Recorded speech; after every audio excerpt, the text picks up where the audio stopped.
Novara Media's royal correspondent Ash Sarkar has been on the BBC talking about the coronation, and she didn't hold back. But when it comes to this generation in particular, young people are interested in the values of fairness and in the values of representation. Whatever way you slice it, the monarchy is neither a fair nor a representative institution.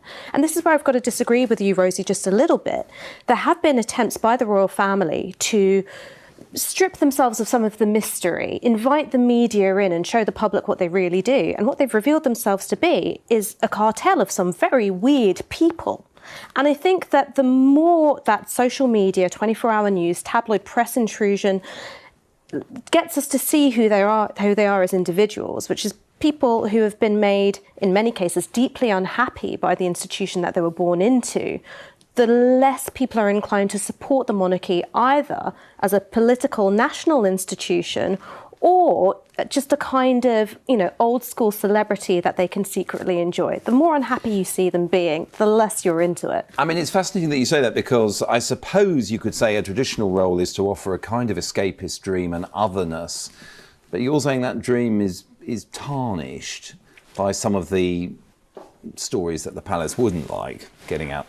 I think that there's always been a double-edged sword to the glamour and to the celebrity. If you think about the person who really pioneered celebrity for the royal family, Princess Diana, that goes hand in hand with tragedy. And I think you can see the same with the treatment of Meghan Markle. She came into the royal family as a ready-made celebrity, someone who was comfortable and familiar with what it meant to be under public scrutiny. She ended up being pushed to the point where she went to the United States. And for the royal family to not be able to keep the first royal of colour inside the tent really does fly in the face of what a lot of Generation Z and millennials value, which is diversity, inclusion, and a degree of social equality. Incredibly well put. I struggle when I show Ash clips because what is there to add? I mean, that was very, very articulately put in 2 minutes. Especially this idea, I think that, the first royal of colour, not only did they fail to keep her in the household, but they ended up, constantly briefing against her. And now she's become a hate figure, which, is going to be, there are some people pleased about that. Presumably, I think Dan Wootton probably thinks he's doing the royal family a favour by constantly railing against Meghan on the television. But there is going to be a younger generation of people who find this pretty grotesque. When it comes to what younger people think, the royals are a little bit worried about the lack of enthusiasm from Britain's younger generations. This is a poll which shows that while 65-year-olds and those over 65, 79% of them want to keep the monarchy. Enthusiasm, as you can imagine, goes down with age. And by the time we're at 18 to 24-year-olds, it is at 36%. So only 36% of 18 to 24-year-olds want to retain the monarchy. And actually, I suppose the thing that I found more surprising about this is that this is a significant change from 10 years ago. So just 10 years ago, 70% of 18 to 24-year-olds wanted to keep the monarchy. So there has been, I would have thought, if I'd seen this sort of just as a slice in time, the current figures, I'd be like, of course, surely it was always like that. But no, it does seem that there has been a considerable decline in the support of young people for the monarchy. Maybe they've all been watching Novara Media, hopefully.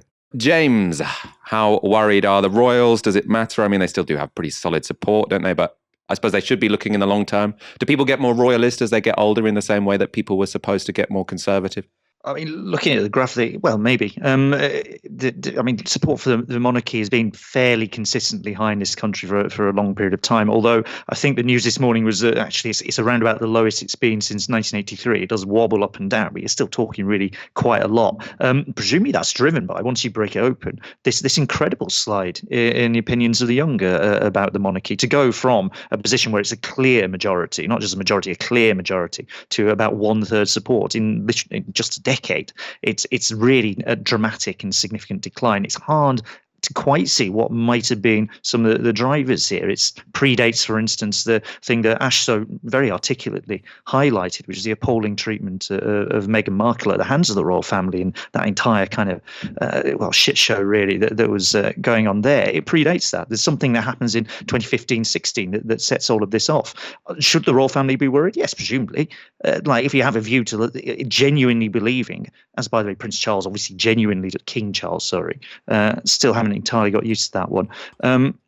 you have a genuine belief that this institution is the eternal foundation of the country and will last forever and ever into the future, of course you should be worried when you find that like a third, only 1/3 of below 25-year-olds actually support that institution continuing. This is a serious concern. Now, Charles does have, I think, a reasonably coherent plan to try and rebuild support for the monarchy, to what he's calling, and people around him are calling, modernise the monarchy. This idea, for instance, that it's an invitation to also declare your allegiance to the king on the day of the coronation, along with, traditionally it's supposed to be just the house. I say traditionally, most of this stuff was invented by the Victorians in any case. We didn't always have a royal family with the mad pageantry and all the rest of it. It was Queen Victoria and immediately thereafter where most of this stuff really comes from. But anyway, traditionally, swear of allegiance from the House of Lords now being invited to everybody else out there. It's an attempt to sort of do what I think is the idea in